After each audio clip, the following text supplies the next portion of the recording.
लगभग हर इतवार का हफ्ते के बाद में सत्संग आपको मिलता रहता है। और ये बड़ी अच्छी बात है कि इस जीव को, इंसान को जितने सत्संग मिलें उतने ही अच्छे हैं। क्योंकि अभी जो बात कही थी कि मन के लगाए पिया पावे, कोई इस विध मन को लगावे जी, इसको मन को लगाने की बात है। ये मन जिस तरफ लग जाता है और जिस चीज़ में इसको आनंद शुरू होने लग आता है, ये उसी का आदी बन जाता है। जिस प्रकार से आपको सत्संग की चाह है, नाम भक्ति करने की लगन है, उसी प्रकार से दूसरे लोगों को, किसी को कोई शराब की लत है, किसी को दूसरे नशे की लत है, ये सारी की सारी चीज़ें मन के कारण होती हैं। मन जब तक नहीं लगता, मन अगर आपको चाहे कितने से कितनी अच्छी चीज़ हो, आपका मन नहीं करेगा, आप नहीं खाओगे। और कभी कभी कोई चीज़ ऐसी होती है कि जिसको देख के भी मन नहीं करता, लेकिन मन कहता है खाऊं। लेकिन ये मन लगाना किसके बस की बात है? अगर हमारे बस की बात तो हो तो हम तो कभी इसको भटकने नहीं देंगे, बिगड़ने नहीं देंगे, हमेशा अच्छे काम में लगाएंगे। लेकिन हमारे बस का ये है नहीं। इसलिए हम तलाश करते हैं ऐसे व्यक्ति की जो इन चीज़ों से ऊपर उठ गया है, जिसने अपने मन को काबू किया है। वो हमें भी उसको काबू करने का तरीका बता देगा, बता ही नहीं देगा, उस और हमारे मन को लगा देगा। हमारी जो कमियां हैं उनको गिन गिन के बाहर निकालने का काम करेगा। और वो चीज़ें, वो नुक्ते, वो शिक्षा, वो उपदेश देंगे कि जिसके कारण ये मन दोबारा से उन बुरी चीज़ों की तरफ ना भागे और ना अटके। आसान काम तो नहीं है, मुश्किल है, परंतु लगन जब दिल में लग जाती है, सच्ची लगन जब होती है, सत्य से जब इंसान अवगत हो जाता है, उसकी वास्तविकता को जब पहचान जाता है, उसका मन नहीं करता। जिस चीज़ का हमें जब तक पता नहीं होता है, तब तक वो चीज़ हमारे पास हो तो भी उसका ना हम महत्व जानते हैं, ना गुण जानते हैं, ना उसके फायदे जानते हैं। परंतु जब पता लगता है कि ये इतनी कीमती चीज़ है, तो फिर हम उसको हर प्रकार से गुप्त रखने की कोशिश करते हैं, सुरक्षा उसकी करते हैं, छिपा के उसको रखते हैं कि किसी को पता ना लगे इस चीज़ का। प्रभु की भक्ति करना आसान तो नहीं है, कठिन बहुत है। लेकिन अगर कठिन कठिन कह के किसी चीज़ को हम छोड़ देंगे तो वो कठिन रहेगी। परंतु हम पूरी लगन के साथ अगर उस ओर लग जाएंगे तो थोड़ा थोड़ा थोड़ा थोड़ा करके ऐसा समय आएगा कि हम बहुत कुछ उसमें हासिल कर लेंगे, हमें बहुत कुछ प्राप्त हो जाएगा और फिर हमें ये यकीन और तसल्ली होगी। अब कितनी ही बातें बताई गई इस वाणी में, कबीर साहब की वाणी थी कि इसको मन को किस तरह से लगाया जाए। बात तो बारी है, समझाने का पूरा प्रयास किया है। देखते हैं हम रोज़ाना तमाशा देखते हैं, लेकिन उनको देख के हम भी अगर करना शुरू कर दें तो अभ्यास करते करते क्या नहीं हो जाएगा। पहला जो बात इसमें बताई गई, कहते मन को ऐसे लगाओ जिस प्रकार से नटनी बांस पे चढ़ती है, एक रस्से पे चढ़ती है, लेकिन उस रस्से पे एक बांस हाथ में लेके दोनों हाथों से पकड़ के रखती है। लोग तमाशा देखते हैं, उनका मनोरंजन होता है, उसको देख के आश्चर्य भी होता है कि वो अपने शरीर का संतुलन किस प्रकार से एक रस्से पे जो हिलता भी है और अपना बैलेंस उस पर कैसे बनाए रखती है। वो रस्से पर ध्यान नहीं देती, बल्कि उसकी सूरत उस बांस में होती है। बैलेंस जो बनता है दोनों हाथों से, जो उसने बांस पकड़ा हुआ है, उसके कारण उसका संतुलन उस रस्से पे, जिस और रस्सा जाता है उसी और उसका शरीर भी जाता है और वो गिरती नहीं है। तो कबीर साहब ने ये फरमाया है कि इस मन को भी इसी प्रकार से एकाग्र करके उस ठिकाने पे लगा दो, चाहे कितना भी हिलता डुलता क्यों ना हो, लेकिन सुरत जब ठिकाने पे लगी रहेगी ना तो क्या कर लेगा। इसीलिए दूसरी जगह इसी बात को सिद्ध करने के लिए कबीर साहब ने कहा कि मन जा तो जान दे और गए के राख शरीर, बिन चिल्ले चढ़े कमान के कैसे लगे तीर। कि मन अगर तुम्हारा जाता है तो जाने दीजिए ना, कहाँ जाएगा, मन को जाने का ठिकाना कहाँ है। मन घूम फिर के आ जाएगा। मन कोई काम करवाता है शरीर के अंगों से करवाता है। शरीर के अंगों को मन के कहे अनुसार ना करो तो मन क्या कर लेगा, पंगु हो जाएगा, ये कुछ नहीं कर पाएगा।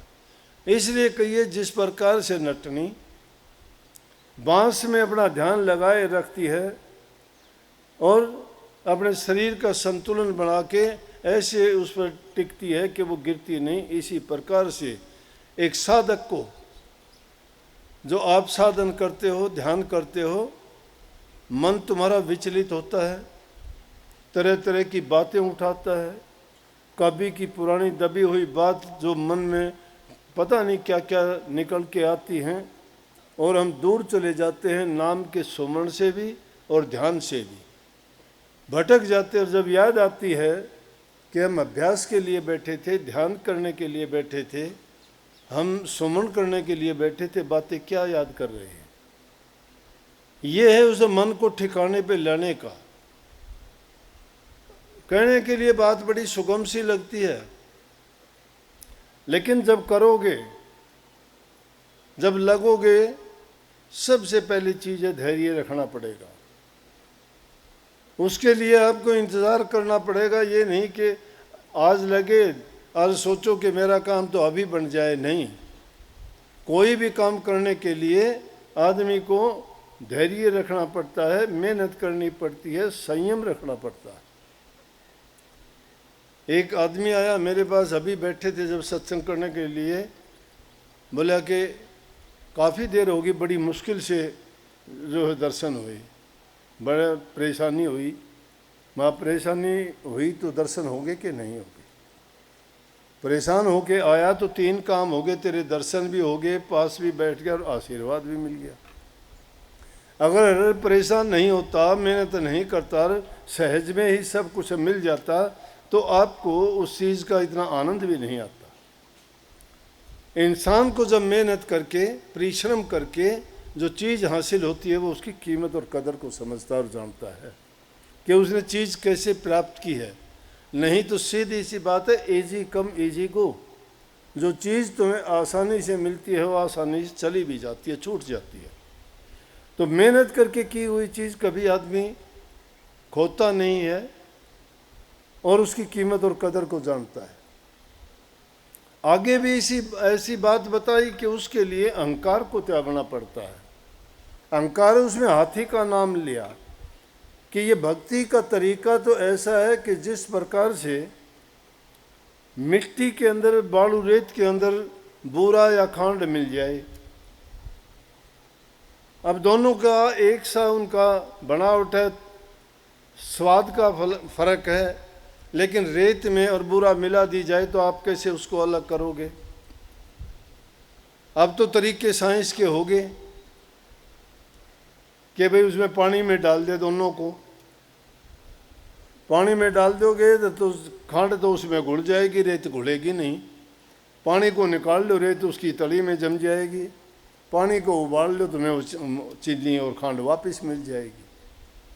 लेकिन कबीर साहब ने तो उस ज़माने में क्या कहा कि ये अहंकार है मन का, कि इस प्रकार से उस बुरा को अगर रेत से अलग करना है, कहने का मतलब हमारी सूरत इस शरीर में इस प्रकार से गुण मिल गई है कि इसमें से सत्य को खोजना बड़ा कठिन हो गया। और मन उस हाथी की तरह से बड़ा मगरूर है, बड़ा अभिमानी है, और जहाँ अभिमान है वहाँ इंसान हमेशा मार खाता है, मिलता नहीं है। अभिमान का सिर नीचा कहते हैं ना।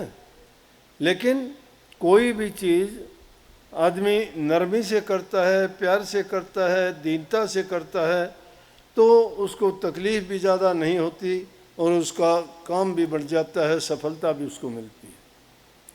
तो कहता है कि अगर हाथी बन के उस रेत में से कोई उस बुरा को निकालना चाहे तो नहीं निकाल पाता। कैसे निकलेगी वो? चींटी बन के निकलेगी, क्योंकि चींटी तो छोटे से छोटे कण को भी पहचान लेगी, वो बुरा को अलग निकाल लेगी, रेत को नहीं छुएगी। इस प्रकार से हमें उस चींटी की तरह से छोटा बन जाना है। भक्ति के मार्ग में अगर हाथी बनना बड़ा बनना चाहते हो तो बड़ा बनने से नहीं मिलेगा। सब संतों ने कही है। कबीर साहब ने क्या, नानक साहब ने कही, नानक नन्ना हुए रहो जैसे नन्ही दूब और घास, सब जड़ जाएंगे दूब खूब की खूब। कि ऐसे। और आगे कहते हैं नानक साहब, नानक नीवा जो चले लगे न तत्ती वायु।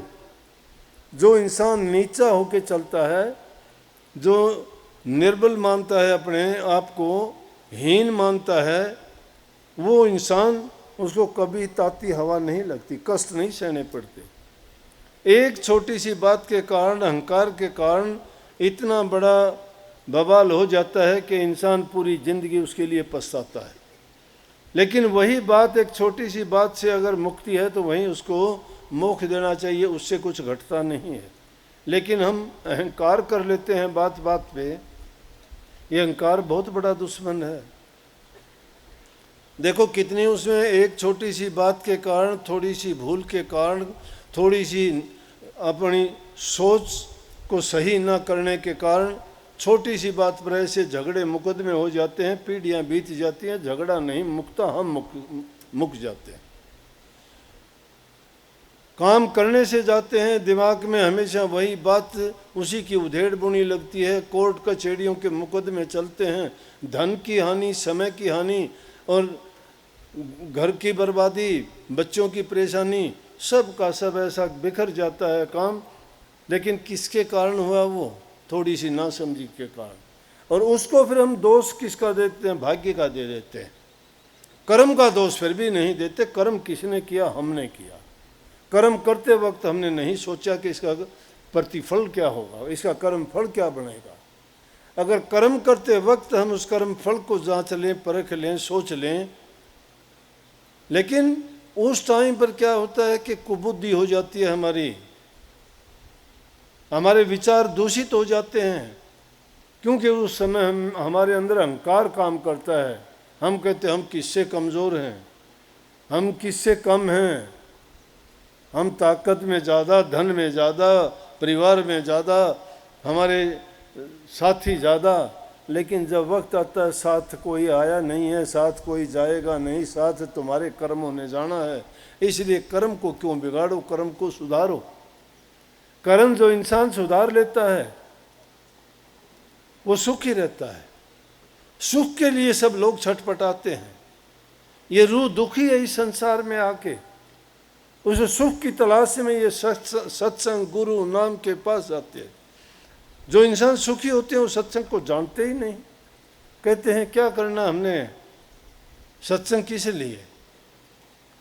लेकिन सत्संग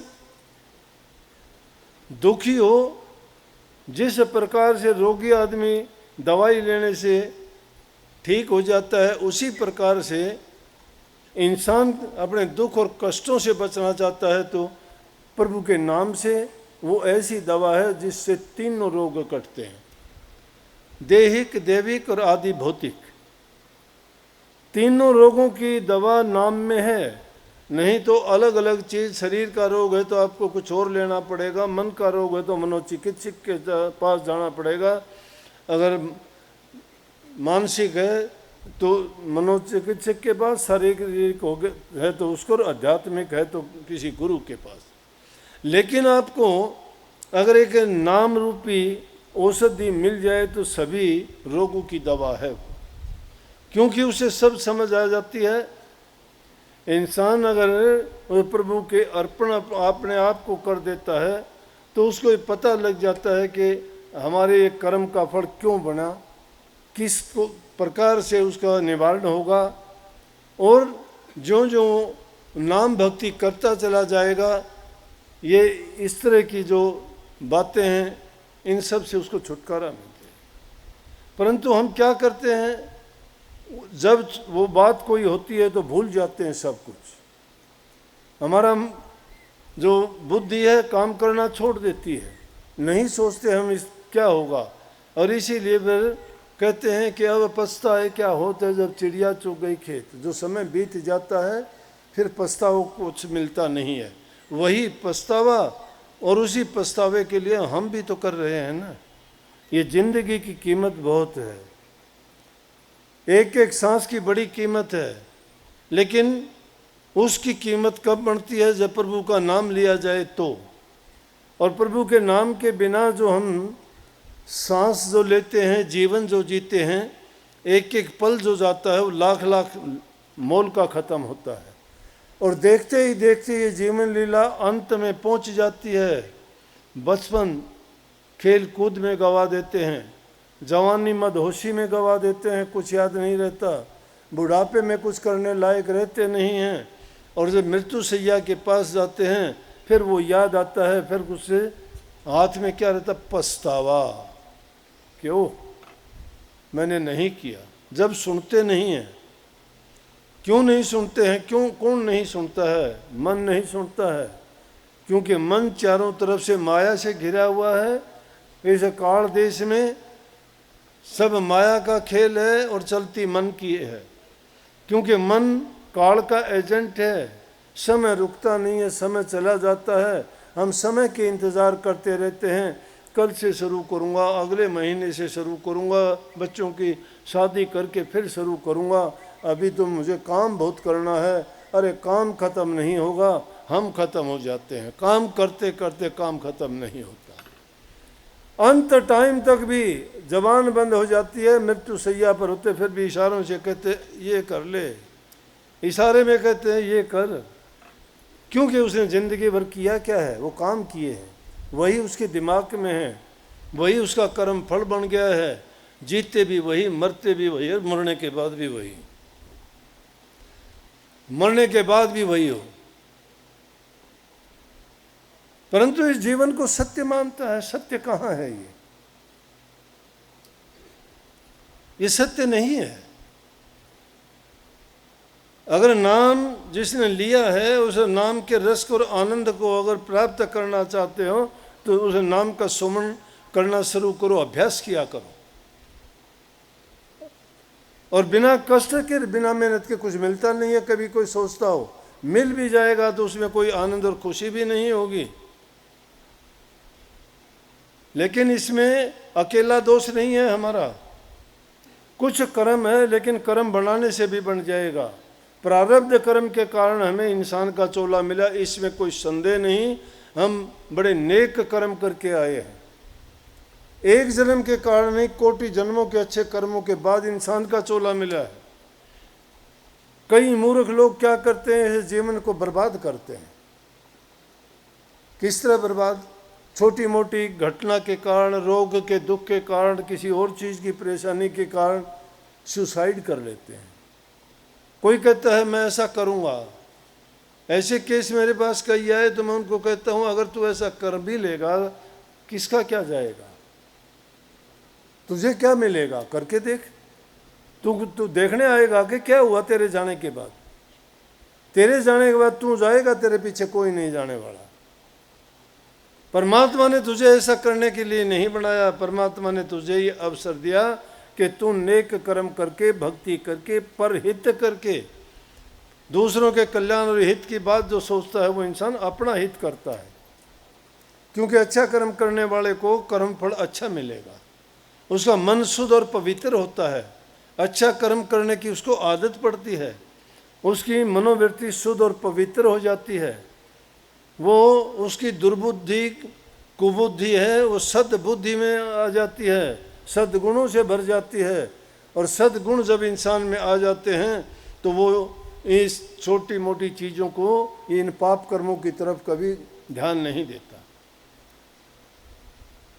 इंसान इन चीज़ों को सोचते सोचते अपने आप को असहाय बना लेता है कि इससे अच्छा मैं अपना जीवन खत्म करो, अपने आप भी हो जाएगा, ये तो होना है, तुम इतनी जल्दबाजी किस लिए करते हो, उसको इतनी जल्दबाजी किस लिए है, तेरा टाइम है, समय है, तुझे अवसर दिया गया है, ये फिर नहीं मिलेगा। इसलिए लालदास नाम भगत ने कहा, लालदास उठ भजन कर, आलस उंग निवार, रथ बेगाना कर्म अपना वक्त से ले सुधार।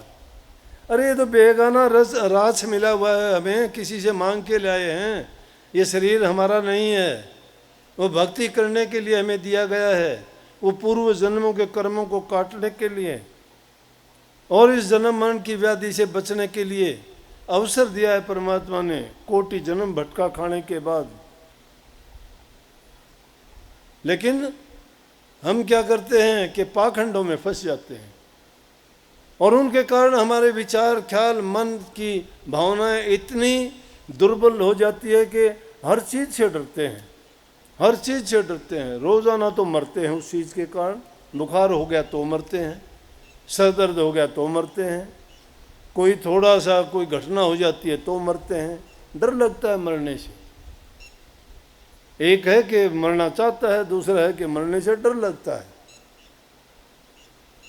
लेकिन मरने का तरीका क्यों नहीं सीख लेते आप? वो मरना क्या है, रोज़ाना मरते हो, सोते वक्त मर ही जाते हो, और क्या रहता है तुम्हारे अंदर? तो उससे भी बेहतर मरना है भक्ति करना, ध्यान करना। उस ध्यान की अवस्था में भी मर जाते हो, नहीं होश रहता इंसान को, क्योंकि वृत्ति जब अंदर में टिक जाती है तो अंदर के जो रूहानी दर्जे हैं उनमें पहुंचने के बाद शारीरिक और दुनियादारी की चीज़ों से वो बहुत दूर चला जाता है और ना उनकी उसको ज़रूरत रहती है। उसके लिए कबीर साहब ने बड़ी ऊंची बात कही। वो कहते हैं, जिस मरने से जग डरे मेरे हो आनंद, कद मरिए कद पाइए पूर्ण परमानंद।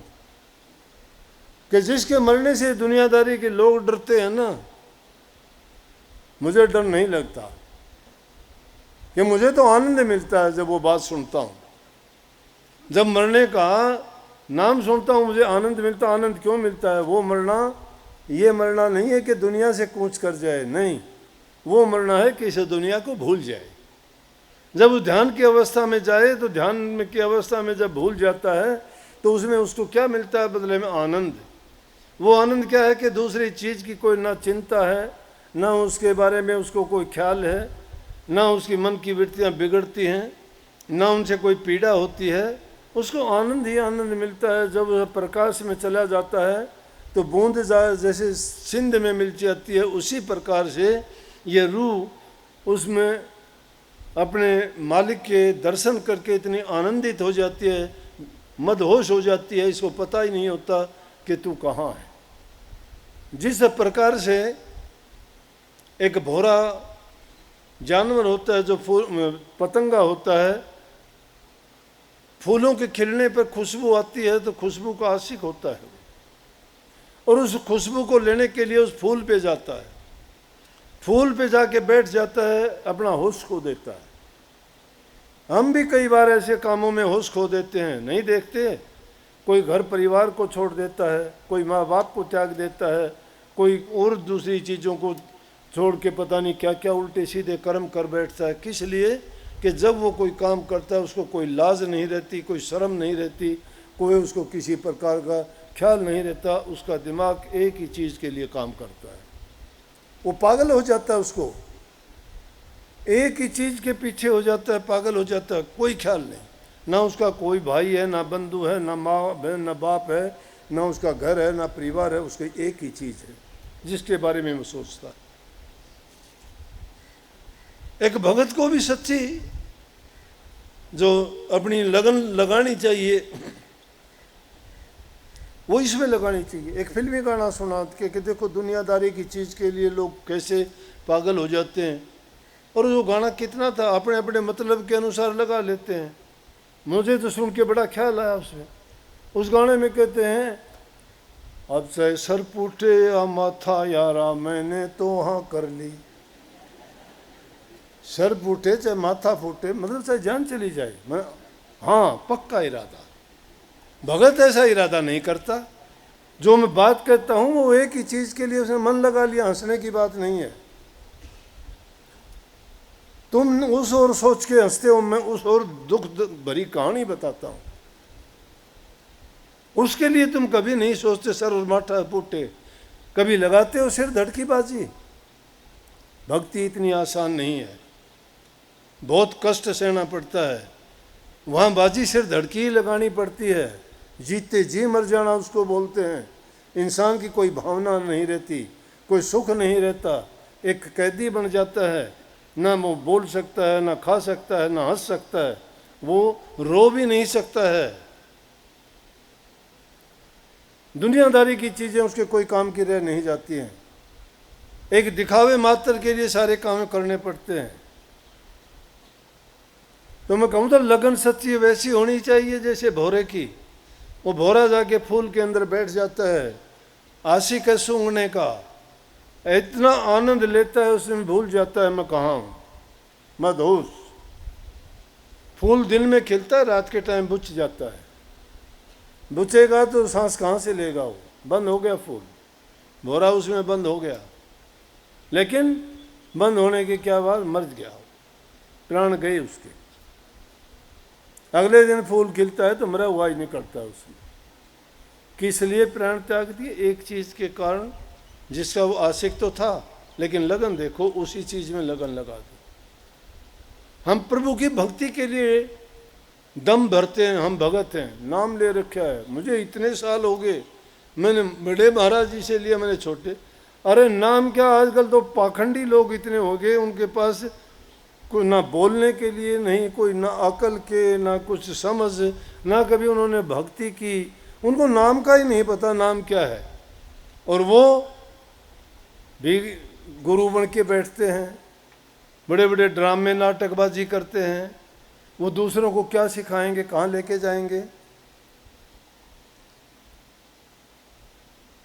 बुल्ले शाह ने ठीक कहा उनके बारे में, मुसलमाना नू मुल्ला ठग दे, हिंदुआ नू ठग दे पैंदे, सच्ची गल कोई ना दसदा हफू हफू खांदे, जिथे देखा चोखे चंगे मछले खूब सुनांदे, बुल्ले शाह उन्हें की तारना जो खुद ही डूबे जांदे। जो खुद ही डूबे डुबाए हैं दूसरों को कैसे तारेंगे? बकते बहुत हैं, कहते बहुत है जबान से, करते नहीं है। कहाँ ले जाएंगे उनकी डोर पकड़ के वो, जिनको खुद रास्ते का नहीं पता, खुद मंजिल को नहीं जानते, जिंदगी में कदे अभ्यास सीखा ही नहीं, गुरु की कभी सेवा नहीं की, कभी संग नहीं किया, कभी वो तौर तरीके भक्ति के आए ही नहीं। ये ग्रंथों की किताबों की ज्ञान नहीं है, ये कोई लेसन नहीं है जिसको लेके तुम पढ़ लोगे। मैं तो हैरान हो जाता हूँ, कई बार कहते हैं बोला कि योग के लेसन सुनने जाता हूँ मैं, ठीक है, मैं उसके फलाना ये करने, और लेसन से काम कैसे चलेगा? हम तो कभी लेसन नहीं चलाए। लेसन होते क्या है? अरे सत्संग है, सत्संग जो है प्रभु के गुणों का बखान करके इंसान के दिमाग को डाइवर्ट करना है। दुनिया की चीज़ों की जो उलझनों में ये मन फंसा हुआ है इसको निकालना है। जो बुराइयां हैं उन बुराइयों के अवगुणों को दिखा के उसको ये बताना है इन अवगुणों से तेरा कितना नुकसान हो रहा है, तो किस ओर जा रहा है, तो ये बर्बादी का काम है। तो उसे बर्बादी के रास्ते से निकल और अच्छे और सच्चाई के रास्ते की तरफ चल। तेरा खुद का जीवन सुखी, तेरे से संबंधित जो जीव हैं वो सारे सुखी, और जब तक जीवन जिएगा सुखी रहेगा, संसार से जाएगा सुखा ला जाएगा, क्योंकि तेरे पल्ले कोई पाप कर्म, कोई पाप की गठरिया नहीं है। ये पाप की गठरिया ढोते ढोते लक्ष्य 84 के मुसाफिर हम बने रहे, और हर जन्म में वो खोटे कर्मों का बोझ लादते लादते मुश्किल से ये अवसर मिला है। और इसमें भी अगर हम भूल कर गए, अगर ना समझी की, तो वो फिर कब पूरा होगा? परंतु नहीं जानते, क्योंकि इंसान उन चीज़ों को ही जानता और मानता है जो इन आँखों से देखता है, जो इन कानों से सुन लेता है, जो ज़बान से कोई बोल के बताता है। लेकिन वो तो बात ना तो बताने की है ना समझाने की है, वो तो अनुभव करने की बात है। अनुभव कब करोगे? कि जब इन बातों पे चलोगे। ये चीज़ें जब तक नहीं अपनाते उस ओर नहीं जा पाते। ये तो जाहिर में है कि बुरे काम का नतीजा बुरा होगा, अच्छे का नतीजा अच्छा होगा। लेकिन अच्छाई की तरफ जब चलते जाओगे तो आपके सारे काम अच्छे ही अच्छे होंगे। बुराई की तरफ जाओगे तो कदम कदम पर आपको कष्ट होंगे, दुख होंगे, तकलीफ बहुत ज़्यादा होगी। एक बार अगर करके खुश हो भी जाओगे तो लेकिन उससे अंत उसका बहुत बुरा होगा और हमें बहुत कष्ट देगा। तो इसलिए इस मन को टिकाने के लिए गुरु समय समय पर हमें चेताते हैं, जगाते हैं, लेकिन हम फिर भी सोए रहते हैं। गुरु की तरफ से सोए रहते हैं, संसार की तरफ जागते हैं। गुरु हमारे हित की बात कहते हैं, हमारा स्वार्थ नहीं है उसमें, गुरु का स्वार्थ नहीं है। गुरु निस्वार्थ भाव से आपको बताते हैं।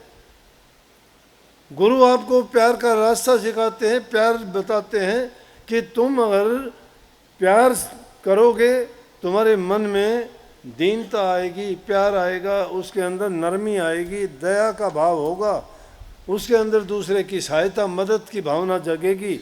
और जो इंसान ऐसा करना सीख जाता है वो बुरे कर्मों से अपने आप बच जाता है, क्योंकि उसको अच्छा करते करते अच्छा करने की आदत हो जाती है। वो बुरा नहीं कर पाता किसी का भी। तो हमेशा नेक काम करने की जब सोचोगे, ये गुण एक भगत के लिए है। भक्ति के रास्ते पर चलना चाहते हो तो पहले अपने मन के अंदर छिपे हुए दुश्मनों को बाहर निकालो। इस मन के अंदर बड़ी शैतानियां भरी पड़ी हैं, और शैतानी शक्तियां तभी काम करती हैं जब मन उनकी सहायता करता है, जब मन तुम्हारे काम। इसलिए गुरु को तीनों चीज़ें अर्पण कर देनी पड़ती है, तन मन और धन। ये तन मन धन की गीत गाते हैं, सारे शास्त्रों में लिखा है। सब आप जहाँ कहीं जाओगे, सत्संगों में, वाणियों में ये बात प्रथम मिलेगी कि तन मन धन अर्पण करो अपना। अर्पण करने का मतलब यही है कि उस तन मन और धन से ऐसे कोई काम ना करो कि जिसका परिणाम अच्छा ना हो। उनसे ऐसे काम करो कि जिससे हमेशा परिणाम सुख दो। अच्छे काम करने से सुखद परिणाम मिलेगा। धन से नेक काम करो, दान करो, पुण्य करो, किसी गरीब की मदद करो, भूखे को सहायता करो, बहुत अच्छी बात है। अकेले इन चीज़ों से काम नहीं चलता कि हम संत महात्मा घर बैठे फकीर बन सकते हैं। घर बैठे फकीर बन सकते हैं हम, फकीरों जैसी प्रवृत्ति बना लें हम। ना ज़्यादा पाने की इच्छा होनी चाहिए। इंसान जहाँ ज़्यादा संग्रह करने की सोचता है वहीं पर झूठ शुरू हो जाती है, वहीं पर पाप शुरू हो जाता है, वहीं पर कपट, निंदा, ये सारे अभिमान, ये सारी चीज़ें उसके पीछे लगी हुई हैं। लोभ और लालच इंसान को गिरा देता है। लालची इंसान किसी का भला नहीं कर सकता। वो ना किसी का हो सकता है, ना गुरु का, ना पीर का, ना माँ का, ना बाप का, ना भाई का, ना बहन का। उसका सब कुछ लालच और स्वार्थ रहेगा। इसलिए इन चीज़ों से जो बच जाता है तो भक्ति के मार्ग पर चलना उसके लिए बड़ा आसान है। और जब तुम सही रास्ते पे चलोगे ना, प्रकृति का नियम है कि वो तुम्हारी मदद करने के लिए आके खड़ी हो जाएगी। हिम्मत करोगे, कही है हिम्मत मर्द मदद खुदा। जो इंसान हिम्मत करके चलता है परमात्मा उसकी मदद किया करता है। क्योंकि जब तुम नहीं करोगे तो कौन मदद करेगा? पीछे हट जाएंगे सब। तुम अगर करोगे तो सब तुम्हारे पीछे लग जाएंगे, सब मदद करेंगे। अच्छा करने वाले को तो सभी कहेंगे, राह चलता भी कहेगा शाबाश, अच्छा काम करता है, ला मैं भी करवा दूँ, भाई कोई दिक्कत हो तो। वो भी अच्छे काम के लिए लग जाता है। लेकिन अगर दुष्ट काम के लिए तो इंसान 10 कदम दूर से जाएगा, और उनसे बचना भी चाहिए। दुनियादारी के कामों में आपके ना धनवान काम आना, ना कोई राजे महाराजे आपके काम आने हैं। आपके काम आना है आपका कर्म। कर्म सुधरेगा आपका भक्ति के कारण, और भक्ति का मार्ग मिलता है गुरुओं से। और उस गुरु के पास कभी ना जाओ जो तुम्हें गलत बात सिखाता है। जो गुरु तुम्हें अच्छा जीवन जीना नहीं बताता या दुनियादारी की बातों में फंसाता है, तो समझो कि गुरु भी हमारी तरह ही है, उसके जाने पास हमें कोई फायदा नहीं। जिसके पास जाओगे गुरु तुम्हें मालो माल कर देगा। अब कितने लोग जाते हैं, कहते हैं कि जी कुछ नहीं था, गुरु की शरण में आए सब कुछ हो गया। दूसरे संसारी लोग सोचते गुरु ने दे दिया। हाँ, गुरु देता है, गुरु से लेने वाला चाहिए, देता है, उसको लेने को समझते नहीं। गुरु जो शिक्षा देता है उस शिक्षा पर जो चल पड़ता है उसके हर चीज़ में मैं कहता हूँ 1000 गुना फायदा ही फायदा होता है, कभी नुकसान नहीं होता। क्यों नहीं होता? वो समय पर काम करेगा, वो बेईमानी ठगी नहीं करेगा, वो झूठ कपट नहीं करेगा। समय पर सारी चीज़ें करने वाले को कभी कमी आई है क्या? हर चीज़ जो समय की कदर करता है, समय उसकी कदर करता है। लेकिन हम क्या करते हैं कि थोड़ा सा कुछ हुआ नहीं कि हमने तो भूल जाते हैं सब कुछ अच्छा करना, खुद ही खुद सब कुछ बन के बैठ जाते हैं कि ओह ये मैंने किया मैंने किया। हम नहीं कर सकते, जो करता है वो मालिक करता है। कबीर साहब कहते हैं कि ना कुछ किया ना कर सको ना करने योग्य शरीर, कि क्या करा ना कर सकते, करता कौन है? जो कुछ किया सो सतगुरु किया होई कबीर कबीर। सतगुरु ने क्यों किया? सत के रास्ते पे चले, गुरु ने वो तरीका बताया, सतगुरु के बताए तरीके पर चलने के कारण वो उन्होंने कर दिया। हम करते तो पहले ही कर लेते। मैं तो अपने से अंदाज़ा लगाया करता हूँ, मेरी बात दूसरों को बताया करता हूँ। अगर मेरा वो पहले का जीवन होता तो जीवन लीला खत्म थी, यहाँ तक आने का कोई सवाल ही नहीं। ना अब जीने का मतलब था कोई पता नहीं कहाँ के, अब तक तो कनागत निकालने शुरू कर दिए होते कई। लेकिन गुरु की शरण में आने के बाद में वो जीवन हमारा नहीं, गुरु का दिया हुआ जीवन है। अपना जीवन तो हम अपनी मर्जी से जीते थे, लेकिन गुरु ने जब जीवन दिया तो गुरु की मर्जी से जिया हमने। जो गुरु ने मर्यादाएं बांध दी उन मर्यादाओं का पालन किया। गुरु ने जो कहा उसकी आज्ञा का पालन करते चले गए, हमारा हित होता चला गया। जो कांटेदार झाड़ियाँ थी वो कटती चली गई, उनमें अच्छी फसल उगती चली गई, जिसका परिणाम अच्छा भक्ति रूपी फल प्राप्त हुआ। और भक्ति रूपी फल जब प्राप्त होता है उसमें सारी चीज़ें आ जाती है, किसी चीज़ की ज़रूरत ही नहीं रहती। गोधन गज धन बाजी धन और रतन धन खान, जब आवे संतोष धन सब धन धूल समान। ये धन कितने भी किसी के पास, कितने हाथी हो, कितनी गाय हो, कितने घोड़े हो, कितने महल हो, कितनी धन दौलत हो, कितने खजाने हों, लेकिन जब तक संतोष रूपी धन नहीं आता इंसान जो कुछ नहीं है।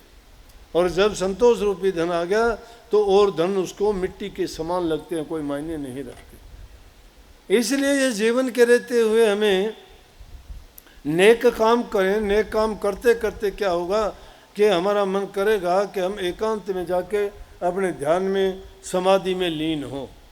जब ध्यान लगाओगे, एकांत में जाके जब बैठोगे, हर इंसान के मन में आते हैं, अनेकों प्रकार की बात उठेंगी, लेकिन जब उस काम के लिए बैठते हो तब भूल जाया करो सब कुछ, सब कुछ भूल जाया करो। एक चीज़ को याद रखा करो कि ये चीज़ें मेरे कोई काम आने वाली नहीं है, जिन चीज़ों के पीछे मैंने काम किया।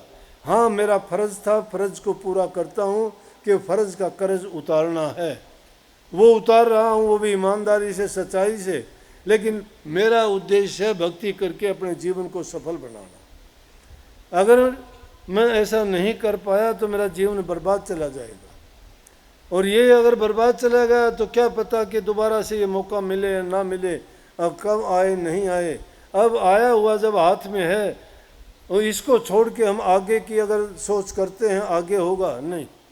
ना भूत की चिंता करो और ना भविष्य के बारे में सोचो, वर्तमान हमारे हाथ में है, इसमें सफलता प्राप्त करो, इसमें मेहनत करो, इसमें काम करो, इसमें सो ना जाग जाओ, सो ना संसार की तरफ।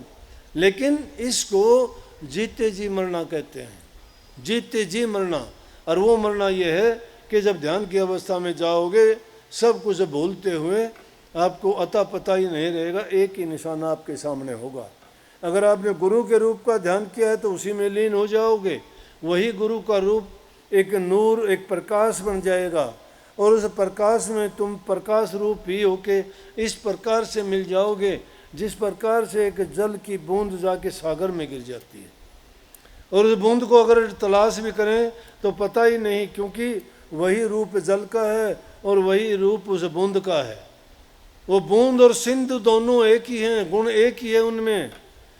ये आत्मा भी परमात्मा का ही रूप थी, लेकिन इस काल देश में आके अपने कर्म करीने के कारण ये अलग अलग इन योनियों में फंस के भटक रही है। ये इस मीठी जेल में फंसी हुई है, जेल है ये। जब इतनी रूहें फंसी हुई हैं तो ये जेल को मानते ही नहीं हैं, परंतु ये तो अगर इनको शीशा दिखाया जाए तो इनको पता लगे कि वास्तविकता क्या है। परंतु देखे कौन?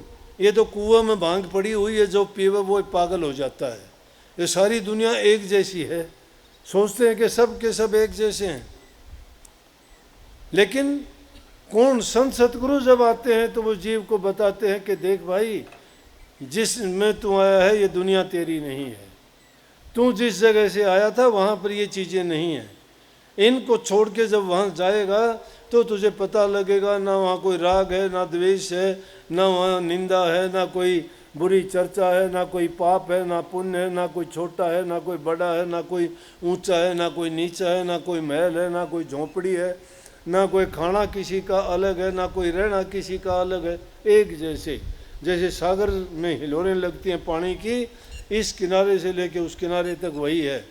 उसी प्रकार से उस आदि घर में भी सब रूहें इसी प्रकार से हैं जिससे सागर का पूरा जल।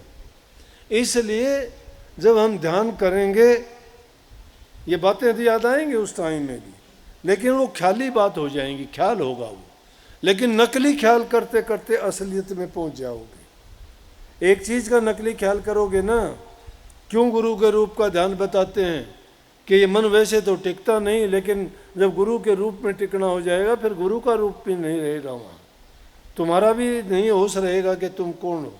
ना वहाँ गुरु है, ना चेला है, ना वहाँ सूरत है, ना वहाँ शब्द है, वहाँ तो एक कम एक हो जाएगा, सिर्फ एक ही होता है। इसलिए वो ध्यान की अवस्था है। तो उस मन के लगाने से वो पिया, वो प्रीतम हमारा निज घर हमें मिल जाएगा। उसके लिए ये सारे जितनी भी मर्यादाएं हैं उनका पालन करना पहली चीज़ है, पहली पैड़ी है, जो पहले दर्जे पे नहीं पहुंचता है। पहले इंसान चरित्रवान होना चाहिए। जिस इंसान का चरित्र गिरा हुआ है वो भक्ति के काबिल नहीं है, वो एक मिनट भी ध्यान में नहीं बैठ सकता। जिस इंसान का चरित्र अच्छा है वो समझो कि उसका काम बहुत जल्दी बन जाएगा, क्योंकि उसमें जो ज्योति है, जो प्रकाश है, जो शक्ति है उसमें विद्यमान है। और जिन्होंने उस शक्ति को छीन कर दिया है, बर्बाद कर दिया है, विषय विकारों में पड़ के खो दिया है, उसका ध्यान नहीं लगेगा। अगर ऐसा आदमी ज़्यादा ध्यान करेगा तो कुछ ना कुछ उस दिमाग में और ऊट पटांग हो जाएगा, लेकिन ध्यान लगना बड़ा कठिन होगा। परंतु जब से वो गुरु का नाम लेके भी गुरु की आज्ञा का पालन करता है और अपने चरित्र को संभाल लेता है और उसके बाद अभ्यास करता है, तो उसकी वो हालत नहीं होगी, वो भी उस शक्ति को जमा करके उस रास्ते पे चल पड़ेगा। और जिसके अंदर वो शक्ति है उसके अंदर संकल्प शक्ति, संयम, धैर्य, ये चीज़ें बहुत मजबूती के साथ काम करती हैं और वही आगे बढ़ पाता है। जो इंसान कहते हैं मेरा ध्यान नहीं लगता, अपनी कमज़ोरी बताते हैं कि मैं जो है विकारी इंसान हूँ, मैं विषय विकारों में गिरा हुआ हूँ, इसलिए ध्यान नहीं लगेगा। क्षणिक सुख के लिए तुम अपने आप को बर्बाद करते हो, कुछ नहीं है। इंद्रिय भोग के कारण तुम अपने चरित्र को गिरा लेते हो। नहीं देखते क्या क्या हालत होती है, क्या बनता है उसके बाद में। दुनिया के अंदर दुनिया का कानून मारता है, यहाँ से जब जाओगे तो यम का कानून मारता है और वहाँ भी आपको सजा मिलती है गंदी योनियों की। इसलिए इसी जीवन में पहली चीज़ है अपने चरित्र को बना के रखो। जिस इंसान का चरित्र ऊंचा है उसका बाल भी बांका नहीं हो सकता। वो रोगों से, बीमारियों से, तकलीफ़ों से, परेशानियों से सबको जीत लेगा।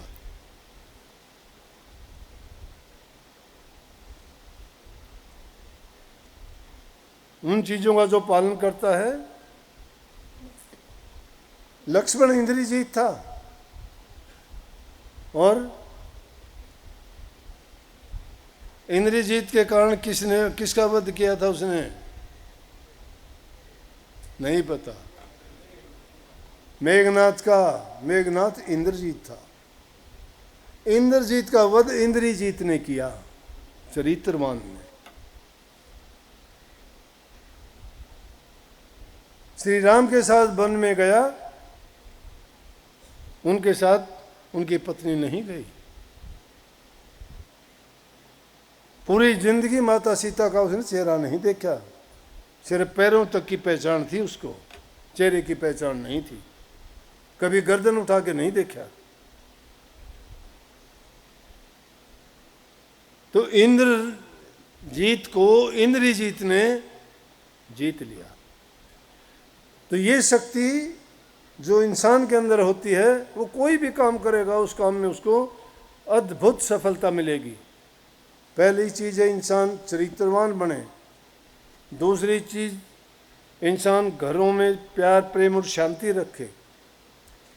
तीसरी चीज़, माँ बाप की, बूढ़े बुजुर्ग की आज्ञा का पालन करे, उनकी सेवा करे। गरीब, भूखा, दीन गरीब मिलता है जो तुम उसकी तन से, मन से, धन से, जिस कोई भी जीव हो, चाहे वो पक्षी हो, कीट पतंगा हो, जानवर हो, इंसान तो बहुत बड़ी बात है। उनकी जो सहायता करता है, उनकी मदद करता है, उन पर दया का बर्ताव और व्यवहार करता है, वो भी सच्ची भक्ति का एक अंग है। इन चीज़ों का पालन करते हुए दुनियादारी की और जितनी भी चीज़ें हैं, प्रकृति में आज देखते हैं कि और चीज़ तो हमारा सबका जो कर्तव्य बनता है कि ज़्यादा से ज़्यादा पेड़ लगाएं। पेड़ों की कमी के कारण हाय तौबा करते हो, गर्मी होगी, ये हो गया, बरसात नहीं होती। पेड़ हमें सब कुछ देते हैं, जीवन के देने वाले पेड़ हैं। फल उनका खाते हैं, अनाज उनसे खाते हैं, दूध उनसे प्राप्त करते हैं, दवा उनसे प्राप्त करते हैं, लकड़ी उनसे प्राप्त करते हैं। मरने पर भी हमारे शरीर का कल्याण वही पेड़ करता है। तो उन पेड़ों की कटाई क्यों करते हो? पेड़ अधिक से अधिक लगाओ, अधिक से अधिक फायदे होंगे। ये रोग बीमारियां नहीं फैलेंगी इतनी। अब तरह तरह की कीट पतंगे, रोग बीमारी ऐसी ऐसी हैं जिनका इलाज नहीं है। पानी की बर्बादी है, आने वाले समय में पानी नहीं मिलेगा लोगों को पीने के लिए। पानी नहीं तो जीवन नहीं। जीव जंतुओं की रक्षा करो, सुरक्षा करो।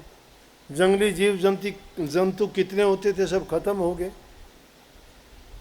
तो इन पर जब हम अच्छा करना सीख जाते हैं तो सब पर दया करते हैं, तो हर प्रकार से हमारी अच्छा करने की प्रवृत्ति बन जाती है। और अच्छा करते करते हमारा हृदय भी शुद्ध होता है, अच्छे गुण हम में आते हैं।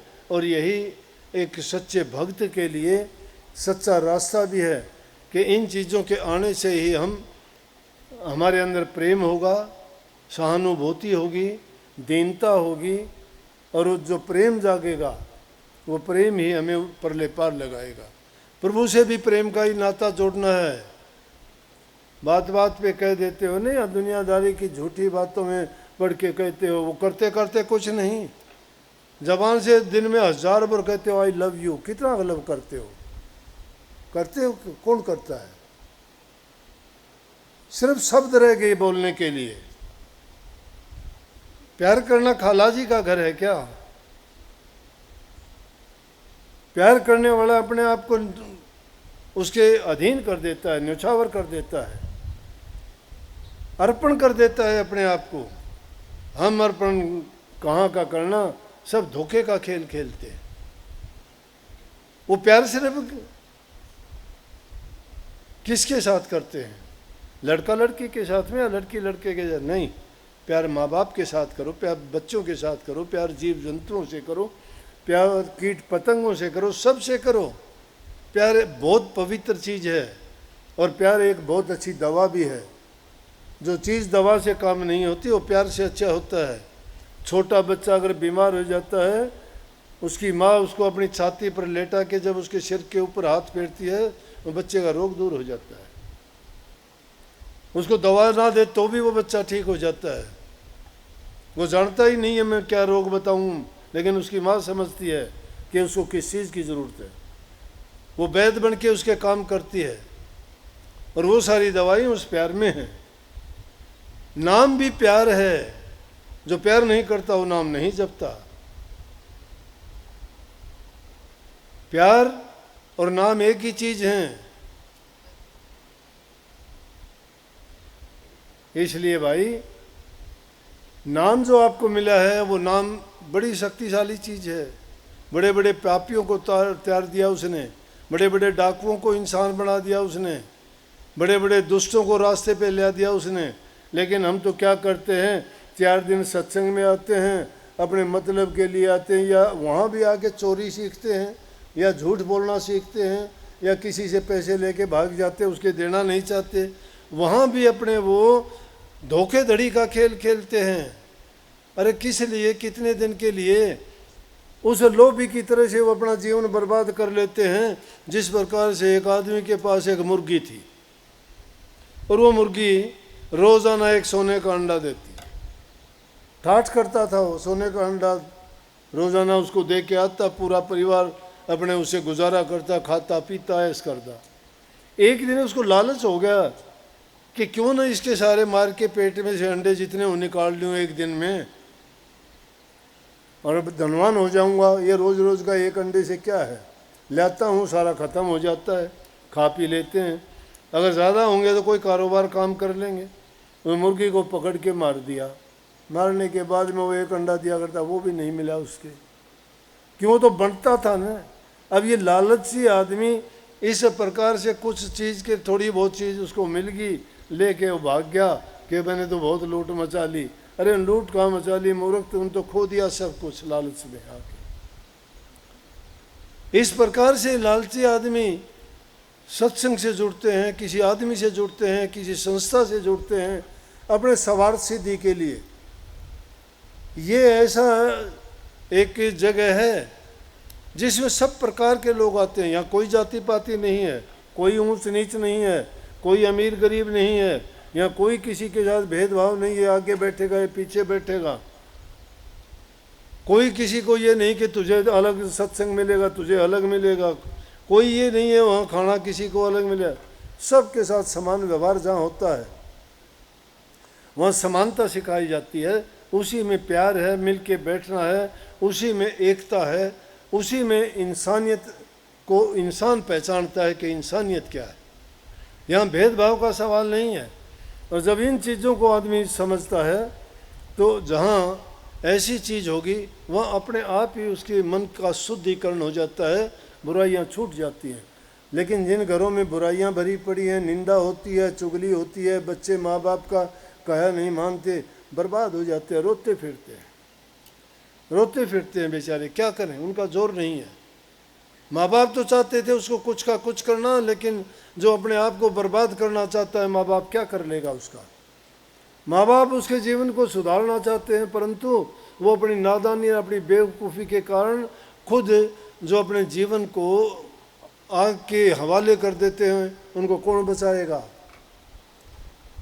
इंसान जीने के लिए प्रयास करता है, रोग लगता है तो दवाई लेते हो, कोई तकलीफ़ होता है तो उसके लिए कोई औषधि का इंतज़ाम करते हो, सर्दी लगती है तो गर्म कपड़े पहनते हो और कोई उपाय करते हो, गर्मी लगती है तो हवा पंखा कूलर का लेने का प्रयास करते हो, कमज़ोरी शरीर में आती है तो आप अच्छा भोजन खा के उसको हष्ट पुष्ट बनाना चाहते हो।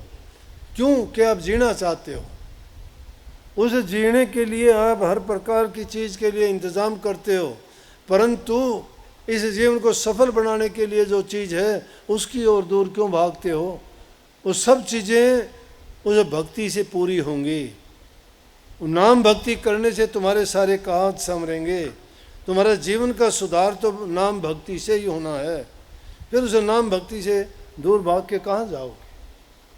इसलिए आपको जो नाम मिला है, रोज़ाना नित्य नेम जैसे खाना नहीं भूलते हो, नहाना धोना नहीं भूलते हो, कपड़े बदलना नहीं भूलते हो, पखाना जाना नहीं भूलते हो, उसी प्रकार से ये भी एक नियम में शामिल करो कि हम नाम का सुमन करना भी नहीं भूलेंगे। ऐसा संकल्प लेके जाएं।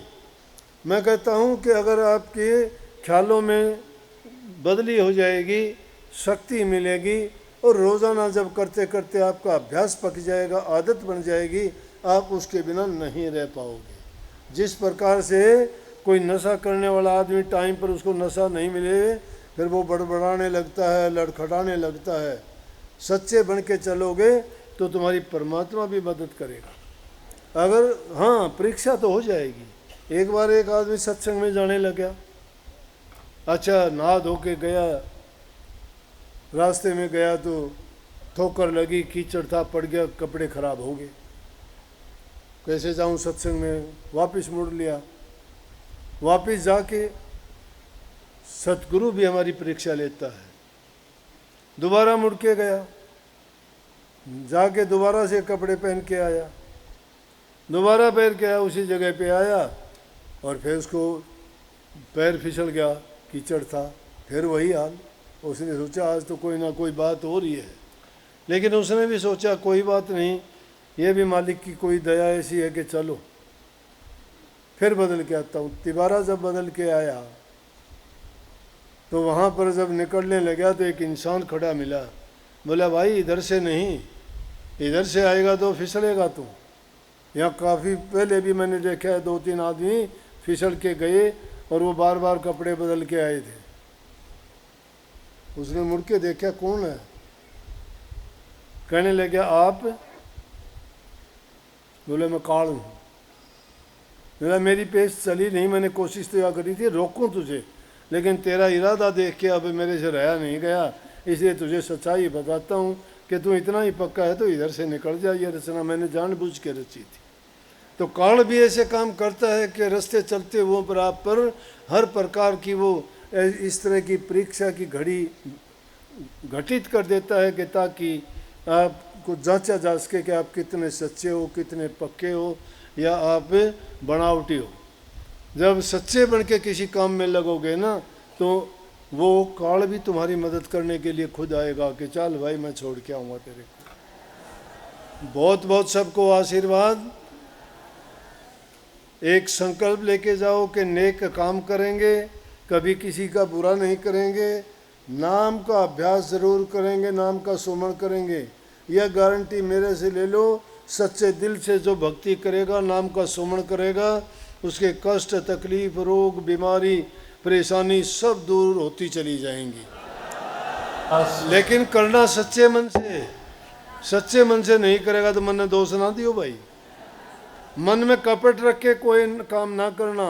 माँ बाप की इज्जत करोगे तुम्हारी इज्जत होगी। बूढ़े बुजुर्ग की बात का कहा मानोगे कभी तुम्हारी हीनता नहीं होगी। जिन घरों में सत्संग होता है, जिन घरों में नाम भक्ति का जिक्र होता है, वहाँ नाना प्रकार की खुशियाँ होंगी। और जिन घरों में निंदा, चुगली, बीमारी ये होती हैं, उन घरों का माहौल खराब हो जाएगा। वहाँ तो काल का बासा, भूत बासा हो जाएगा। काम करोगे फायदे के लिए नुकसान हो जाएगा। बूढ़े बुजुर्ग का कहा मानो, इज्जत कदर करो, प्रेम का व्यवहार करो, सबके साथ अच्छा बर्ताव करो, मालिक आप सबको खुशी दे। राधा स्वामी, राधा स्वामी, राधा स्वामी नाम सुमरे मन मेरा, जन्म सफल हो जाएगा। आप हमारे संत वाणी चैनल को सब्सक्राइब करें, वीडियो को लाइक करें, शेयर करें और हाँ, बेल आइकन पर क्लिक करना बिल्कुल ना भूलें।